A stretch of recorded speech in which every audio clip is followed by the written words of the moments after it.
Donald Trump pourrait-il se représenter à la présidentielle américaine? Mardi, la Cour suprême du Colorado l'a exclu du scrutin. C'est la Cour suprême des États-Unis qui devra trancher. Multiplication des signaux en faveur d'une seconde trêve à Gaza. Le chef du Hamas attendu en Égypte pour discuter d'un cessez-le-feu. Feu vert pour la loi immigration. Les législateurs français ont adopté mardi le projet de loi contesté qui durcit les règles en matière d'immigration. Baisse d'intensité de l'éruption volcanique dans le sud-ouest de l'Islande. À ce stade, la pollution atmosphérique est la préoccupation numéro 1. Coup de tonnerre aux États-Unis. La Cour suprême du Colorado a statué mardi que Donald Trump ne pouvait pas se représenter à la Maison-Blanche compte tenu de son rôle dans l'assaut du Capitole le 6 janvier 2021. L'ex-président est pour l'instant exclu du scrutin primaire dans le Colorado. Une décision historique, mais pas encore définitive.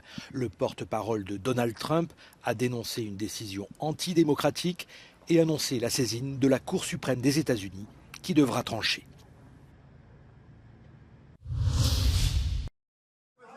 Multiplication des signaux en faveur d'une seconde trêve à Gaza.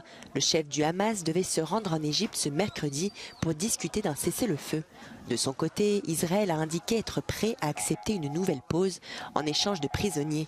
La première trêve d'une semaine avait permis la libération de 105 otages du Hamas contre 240 détenus palestiniens fin novembre. En parallèle, l'ONU peine à parler d'une seule voix. Après de multiples reports, le Conseil de sécurité pourrait se prononcer mercredi sur une nouvelle résolution portée par les Émirats arabes unis. Suspension ou cessation des hostilités, le Conseil cherche la bonne formule alors qu'Israël et son allié américain s'opposent à l'idée d'un cessez-le-feu. I remain gravely concerned by the impact of the ongoing hostilities on the humanitarian situation in Gaza. The current conditions are making it impossible for meaningful humanitarian operations to be conducted. Le temps presse alors que la situation humanitaire à Gaza est catastrophique, alertent les associations humanitaires. Les hôpitaux sont hors service, l'approvisionnement de l'aide est insuffisant et les déplacements massifs de civils se poursuivent. Sur le terrain, l'armée israélienne maintient ses bombardements et ses opérations au sol. Elle annonce avoir découvert des explosifs dans un centre médical, détruit des tunnels du Hamas et tué des cadres du mouvement. Le dernier bilan du Hamas fait état de plus de 19 600 morts depuis le début de la guerre. En Israël, un mémorial aux victimes de l'attaque du 7 octobre tuées par le Hamas au festival de musique Supernova a été érigé sur les lieux du drame. La fête organisée dans les champs non loin de la frontière avec Gaza avait attiré plus de 3000 festivaliers. 364 personnes y ont été assassinées selon la police.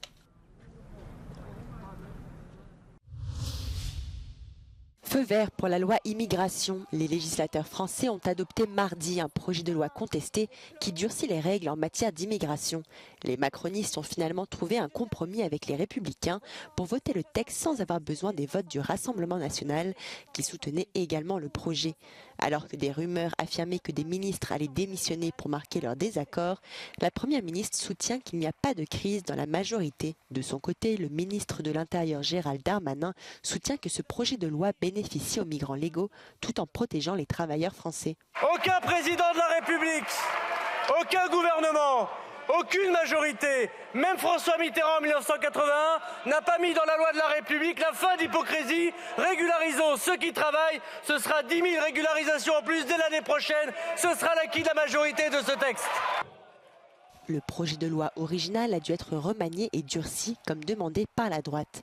Ce tour de vis est le signe d'une victoire idéologique du Rassemblement national, soutient Marine Le Pen. On peut tout de même se réjouir d'une avancée idéologique, d'une victoire même idéologique du Rassemblement national, puisque est inscrit maintenant dans cette loi la priorité nationale. Le texte prévoit la régularisation temporaire des travailleurs sans papier dans les métiers dits en tension, ainsi que le durcissement des conditions du regroupement familial. La durée de résidence minimale en France pour toucher les prestations sociales variera également entre les étrangers selon qu'ils soient ou non en situation d'emploi. La suppression de l'aide médicale d'État pour les sans-papiers a été abandonnée. Malgré l'effritement de l'aide occidentale et la pression des forces russes sur le terrain, Volodymyr Zelensky s'est montré optimiste lors d'une grande conférence de presse de fin d'année. Le président ukrainien est convaincu que les États-Unis continueront de soutenir son pays. Я впевнений, що Сполучені Штати Америки нас не зрадять, і що те, про що ми домовились з Сполучених Штатів, буде виконано повністю. Volodymyr Zelensky a toutefois admis qu'un retour de Donald Trump à la Maison-Blanche pourrait impacter le cours de la guerre. Il a aussi déclaré vouloir rencontrer Viktor Orban après le veto de la Hongrie sur une nouvelle enveloppe d'aide européenne à l'Ukraine. Що стосується Європейського Союзу, великі ставки були, грали всі на великих ставках. Ми досягли однієї перемоги щодо Євросоюзу, щодо 50 мільярдів. Я впевнений, ми все це вже досягли. Питання зараз якогось відповідного часу. Le président ukrainien a tenu à saluer les résultats militaires obtenus en mer Noire, l'ouverture des négociations d'adhésion avec l'Union européenne et a indiqué que son pays allait produire 1 million de drones en 2024 pour son armée, qui propose la mobilisation de 500 000 personnes.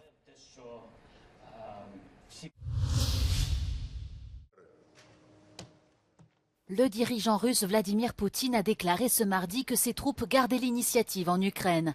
Il a également ajouté que l'armée ennemie avait subi de lourdes pertes lors de sa contre-offensive. Selon lui, les États-Unis et l'Occident font tout pour que la guerre se poursuive en Ukraine, car cela générerait d'importants profits. Противник несет тяжелые потери и в значительной степени растратил резервы, пытаясь показать своим реальным хозяевам хоть какой-то результат своего распиаренного так называемого контрнаступления. Кстати говоря, и миф о неуязвимости западной военной техники также рухнул.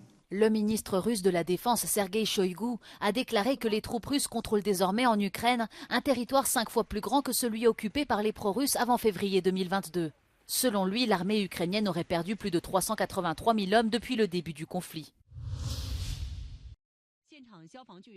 En Chine, le bilan du puissant tremblement de terre qui a secoué lundi soir le nord-ouest du pays s'est encore alourdi. Au moins 131 personnes ont perdu la vie et l'on décompte au moins 1 millier de blessés et près de 87 000 personnes ont dû trouver un abri d'urgence. La situation est d'autant plus préoccupante pour les rescapés qu'une vague de froid s'est abattue sur le nord de la Chine avec des températures polaires comprises entre moins 16 et moins 32 degrés. Les membres du syndicat allemand des conducteurs de train GDL ont voté massivement en faveur d'une grève illimitée à la Deutsche Bahn. Une réponse justifiée, selon eux, par l'arrêt des négociations sur le temps de travail.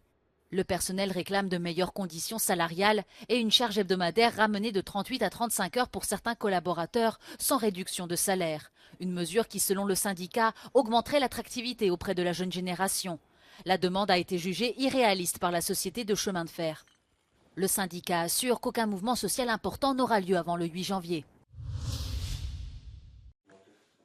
14 citoyens russes, biélorusses et ukrainiens ont été reconnus coupables d'espionnage contre la Pologne lors d'un procès qui s'est terminé ce mardi à Lublin. Le tribunal a déclaré que les prévenus, qui n'étaient pas présents dans la salle d'audience, étaient coupables de préparation d'actes de sabotage et d'espionnage au nom de la Russie contre la Pologne. Selon l'instruction, ils opéreraient dans le cadre d'un groupe criminel organisé. Celui-ci aurait planifié des déraillements de convois d'aide vers l'Ukraine et la surveillance d'installations militaires et d'infrastructures cruciales en Pologne.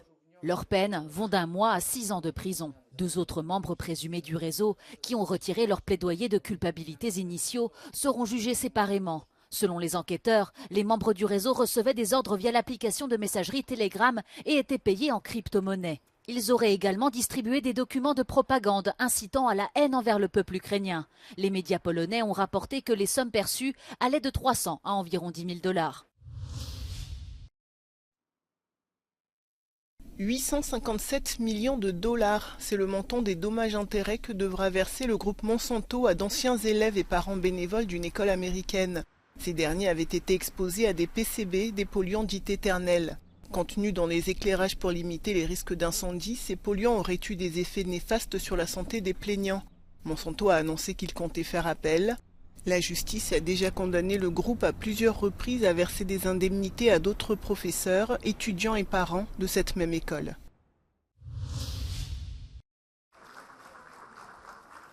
Gérard Depardieu, de nouveau accusé de viol. Cette fois, c'est la journaliste et écrivaine espagnole Ruth Baza qui a déposé plainte en Espagne contre l'acteur français pour des faits remontant à 1995 à Paris. Sur le plan juridique, cette plainte a peu de chances d'aboutir, les faits étant a priori prescrits en France. Une enquête du site Mediapart, publiée en avril dernier, a révélé que 13 femmes accusaient l'icône du cinéma français de violences sexuelles, des faits réfutés par l'acteur.